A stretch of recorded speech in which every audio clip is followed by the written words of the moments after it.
To present the evolving aesthetic patient journey, please welcome Brian Laird, Senior Vice President of Digital Healthcare, and David Richeson, Chief Digital Officer of Lippe Taylor. Hey everybody, how are you doing? Good morning. Hope you're wide awake this early in the morning. I know it's a little early. I'm David Richeson, Chief Digital Officer at Lippe Taylor. And I'm Brian Laird, SVP Digital Health at Lippe Taylor. And we're going to talk to you about data. Good morning. But we're going to really get into data and how we understand the aesthetics patient journey through data. So if we can just jump right in. Clicker. So go to the next one. So the aesthetics patient's journey has changed. I think we all know that. But what's really behind it, right? New channels. I mean, TikTok wasn't even a thing 2 years ago when we were all here last, right? New channels, new opinions, new ways people are influenced.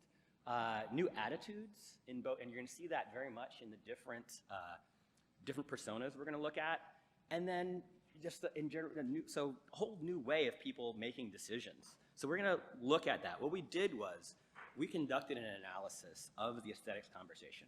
We look across Facebook, Twitter, Instagram, blogs, forums, Reddit, news, and watch how people are talking about aesthetics of all kinds.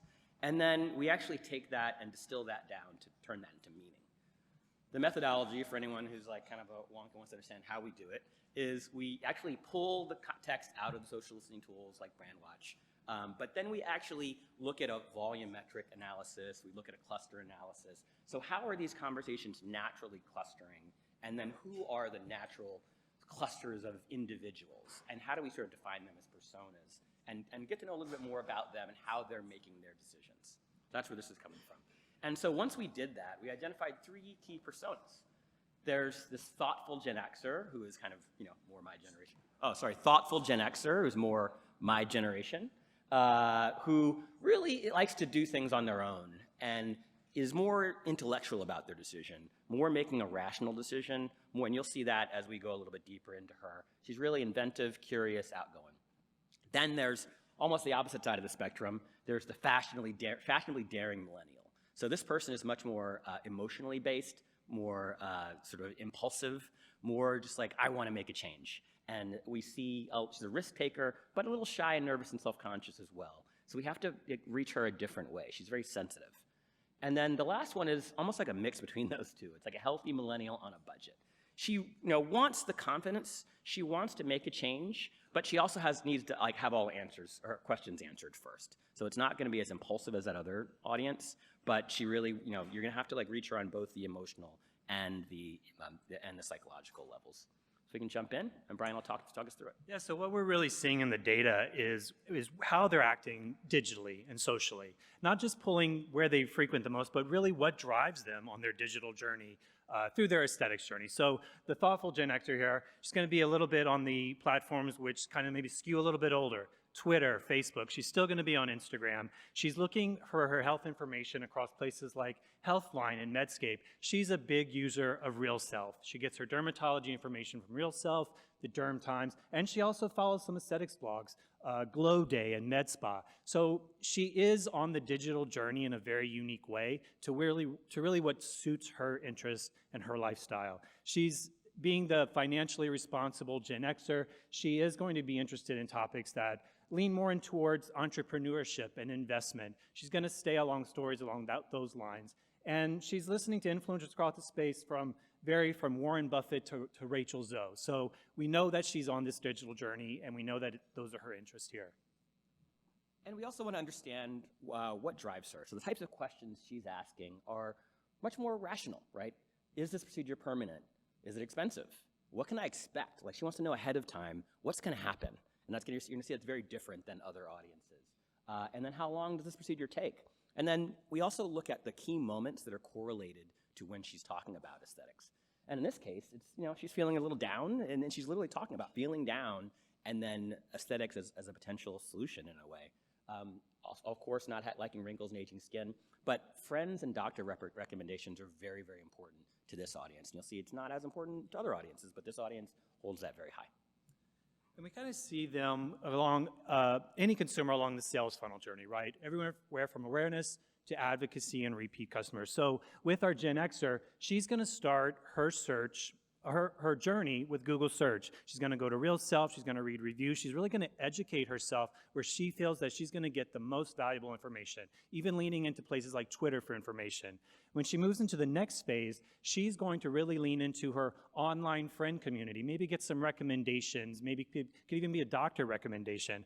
Now, she leans into social at this point when she's really visiting places like Facebook and Instagram, getting inspiration from maybe derm channels on Instagram or skinfluencers, somewhere where she can find a visual inspiration and take her along her very educational journey to the next step. When she gets to the fulfillment stage, she's going to go back to those blogs that she's engaged with, kind of read through reviews, maybe get a little bit of sense of is this the right journey for her? Is this where she wants to go? And go right back to Real Self to kind of read those reviews and kind of get the inspiration to move forward. Now, after she's fulfilled, she becomes an advocate for the community she's the first one to post online reviews. She's going to go back to those blogs. She's going to go back to Real Self. She's going to write the reviews. And she's also going to do some social media sharing when she feels comfortable on places like Facebook and Instagram. Oh, on the fashionably daring millennial, we see her, she's going to lean heavily more into the TikTok space. This is where she's going to find the inspiration. She's going to be on Instagram. She's getting her health site information from places like Medscape and Health, but her derm sites are going to lean more into the skin derm sites, Eve Lom, Skin Inc., and she's going to follow a few aesthetics blogs. Now, her information and what kind of inspires her still stands with investment, but she's going to lean more into a little bit spa, travel, kind of that treatment there. And she follows people like Bobby Johnson, Bobby Thomas, Ava Roxanne, and My Beauty Bunny Jen. We found this really interesting because this woman is so different than the previous one we were just looking at, right? The previous one was very, very like rational, wants to understand what's going to happen and all the, like really understand technically the procedure. This person is like, what's the new procedure? What's happening? What's the newest thing like? How many procedures can I do at once? Can I do 3? Can I do 4? Can I do 5? Like, it's very impulsive. You can feel it, right? And just the types of questions he's asking. How quickly do I recover? And it's expensive. You know, they want to know it's expensive, but they also want to see how much they can do all at once. And the drivers are also really interesting. So a lot of times it's like starting a new life, turning over a new leaf, dating again, recently divorced or separated. So it's really this change. It's about change from the norm. Change, it's like turning a page. That's the primary driver for this audience, treating myself as I'm stepping into a new life. So when you're talking to this person, it's going to be very different than when you're talking to that other audience. So you're talking on different channels, which you're going to see in just a second. You're talking on different sort of blogs and forums, and you're talking in a different way. It's not nearly as rational. It really is more about, okay, turning over a new leaf, starting a new chapter of your life, and we're going to help you do that. And her digital journey is different than the Gen Xer because she relies heavily on social. You're going to find her starting her journey with Instagram, getting influenced by influencers and derms and getting kind of that inspiration from her Instagram and her TikTok. That's where she's going to pull all her research. She's going to figure out what she wants to do and how she wants to look primarily from social media channels, and then take that information as she starts to kind of, in her consideration phase, go into Google search, try to find where she might find the best practitioner, might find the best information that can lead her to the next step of the journey, but always go back to TikTok to kind of reinforce the message. It's all about me. Here's how I want to be like. Here's who I want to go and move forward to.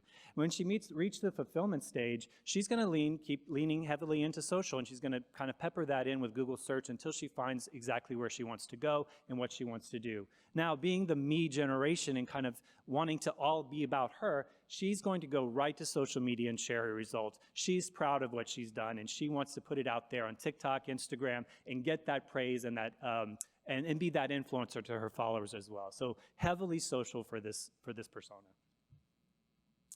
And then our final one, the healthy millennial on budget, a little bit similar to the fashionably daring millennial because they both lean into social. She's going to get most of her health information from Yahoo and WebMD. She still leans into derm sites and aesthetics blogs, but her biggest influential space is the reality show personality. She wants that information. She follows those people online. She's going to get inspiration from them, and she's going to follow people like Ava Roxanne Strid and Yolanda Foster, while still kind of pulling through what she wants to do across the board in her aesthetics journey. Now, psychologically, if our first audience, the Gen Xers, were more functional, if the second audience was more sort of, a little bit more emotional, This audience is a mixture between the two. If you can look at it, look at the key moments. She's saying, I feel like I need this. I feel like this can improve my self-esteem, and this is an investment in myself. So it really is about self-esteem, confidence. How can we help give her this confidence? But what she's asking is functional, right? What's a filler? Does my insurance cover it? How do I find a practitioner? So we found this very interesting because it really is a mix between the two drivers. It really is this emotional driver of we're going to help you instill confidence by this new look, but it's also we need to make sure we let her know all the, does insurance cover it? Who's the best practitioner? What part of the body is this for? Like she needs to know both, and that's really important as we're talking to this audience. And her digital journey is similar to our other millennial, where she leans heavily into social. Now, she's going to start on TikTok, but she's really going to lean heavily more into Instagram and Twitter. And she's a very heavy YouTube user. So she's going to go to that platform, watch the videos, get the inspiration from influencers or derm sites, and really pull through that video information to kind of make her decision along the journey. Going into consideration, she turns right to Google search. She wants to find the best practitioner because she is all about me and the visual, but she's also on the practical side. So she wants to make sure that she's set up for success both visually and financially, and that will push her down the journey. In her fulfillment, she's going to turn right back to social to kind of tie up the loose ends, tie up the information, and turn to search again to make sure she's getting all the education before she makes her decision. And she also turns right back to social as an advocate and a repeat customer, going right to TikTok, just like her other millennial. Proud of her results. She could even share a little bit about her financial decisions or anything of that nature to kind of inspire others, but they both do lean into social, and she's going to be equally as heavy as her other millennial. So these are the top 3 audiences that are talking about aesthetics online. So if you're trying to reach at least the end consumer, the end patient, these people you're trying to talk to if you're trying to reach the vast majority of people. So really, it's important to understand how to hone into these audiences, right? So the thoughtful Gen Xer, very functional approach on her aesthetics journey, as we said before. She wants to make the best decision with the information for her investment. It's an investment for her, and she really thinks about that as, she's getting a little older, and she wants to keep looking younger, which is very rational, right?